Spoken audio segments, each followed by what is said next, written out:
Bonjour à tous et bienvenue dans Quid, l'émission qui parle du jeu de rôle en dehors de son territoire. Aujourd'hui nous allons aborder les infos, intox et l'usage de la propagande.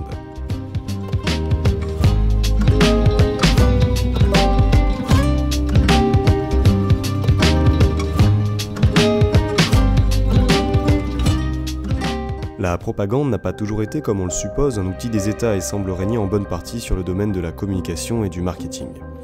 Réussir à faire bouger les masses, leur faire croire à la qualité d'un produit, ici, c'est une forme de propagande. Mais ce qui constitue le support favori de cette fameuse propagande, c'est l'information.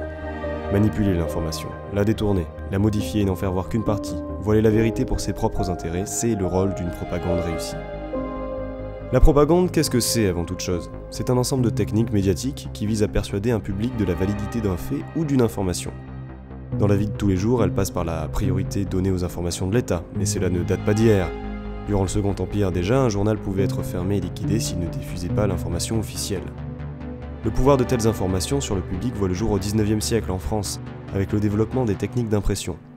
Par le passage à des presses à réaction, il devient alors possible de toucher un plus grand public plus efficacement. C'est d'ailleurs Émile Girardin qui développera le fonctionnement de la presse moderne, une véritable petite entreprise de communication qui fait son beurre en baissant les prix des abonnements et en augmentant le rendement du journal.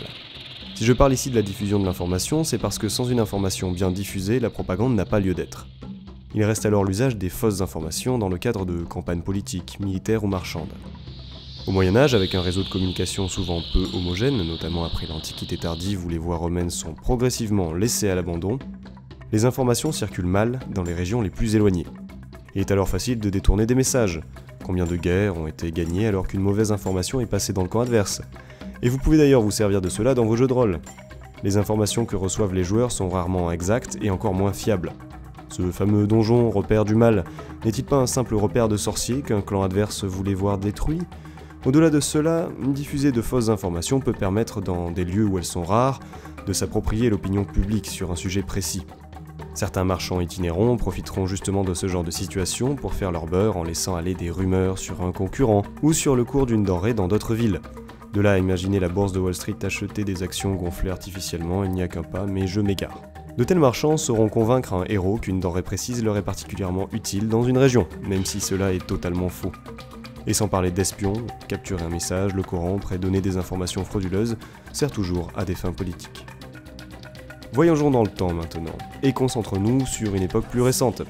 Saviez-vous par exemple que certaines images de propagande de la Première Guerre mondiale indiquaient que les Allemands urinaient par les pieds ?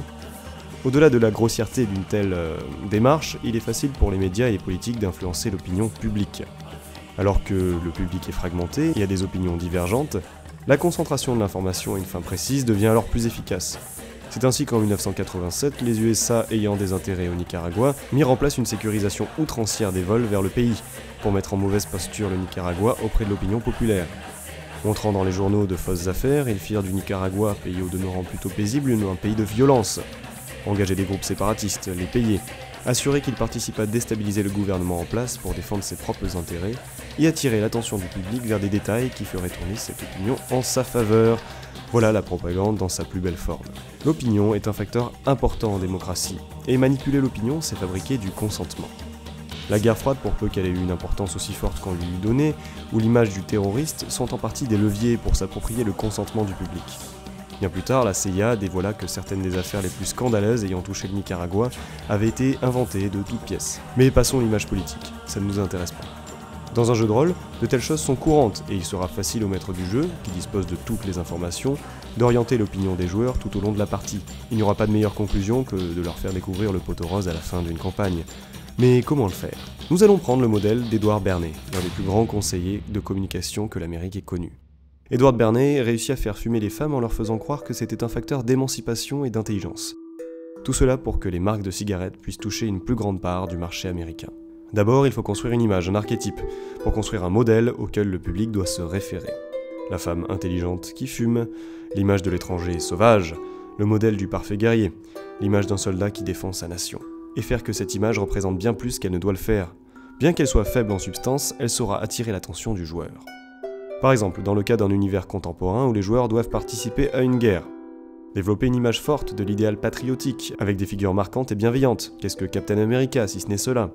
Cette image s'accompagne d'une campagne médiatique qui vise à renforcer leur crédit.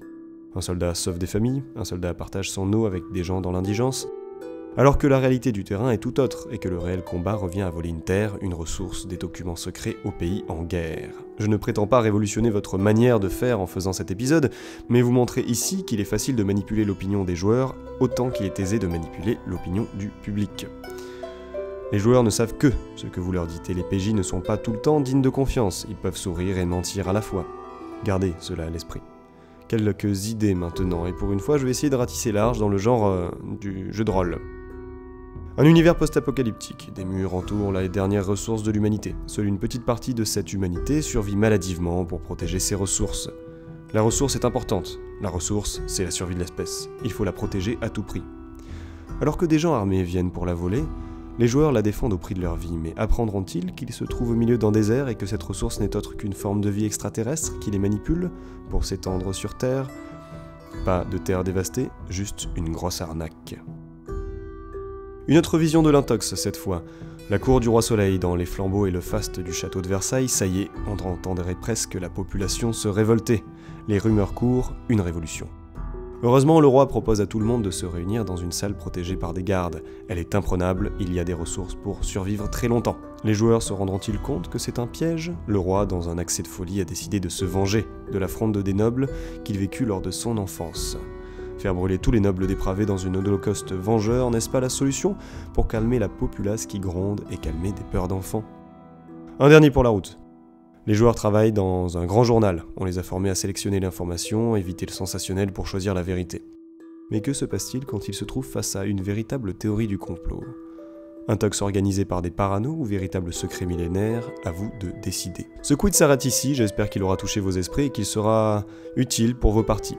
En attendant, vous pouvez me faire des retours et me poser des questions sur la page Facebook des Indécents, laisser des commentaires sur la vidéo, je me ferai un plaisir d'y répondre. Si vous voulez approfondir la recherche dans ce domaine, n'hésitez pas à regarder les documentaires de Arte sur l'anarchisme ou lire Hommage à la Catalogne de George Orwell. La fabrication du consentement de Noam Chomsky et Edward Herman m'a beaucoup aidé aussi pour l'émission.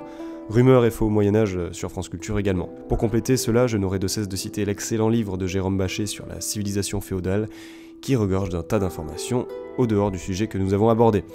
A bientôt pour une prochaine émission, et bonne lecture!